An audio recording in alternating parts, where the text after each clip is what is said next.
From February of 22, you have a war happening in Europe. You may ask, so what? But two countries who had a big role in trade, particularly Ukraine for food grains and edible oils, and some military equipments and so on, and somewhat in pharmaceutical as well, and Russia, which gives fuel, which gives fertilizer, which also gives grains, which gives natural gas.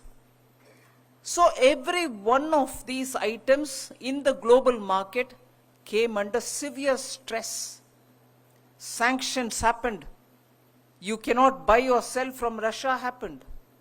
Ukraine was in no position to send its grown grains outside, and therefore the global grain market gets affected. So it may be a war happening in Europe, but it had global repercussions. The fuel price goes up. Many countries are living in food insecurity situation. And when they live in food insecurity situation, the global market for grains becomes stressed out. And its repercussions, I don't need to say it. So if the COVID pandemic has not gone away completely, war comes in, the global markets for essential, whether it is crude, whether it is edible oil, whether it's grains, whether it is fertilizer, everything which is critical for our economy is hit badly.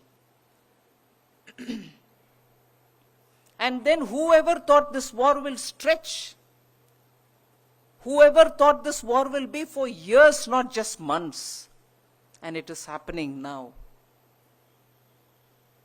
And with all this, because of the sanctions and because of the various global developments and the COVID, Western economies, which took a certain formula for dealing with the stressed economy situation, the stressed economy because of the COVID situation, they had a formula or a recipe with which they wanted to attend to their economies.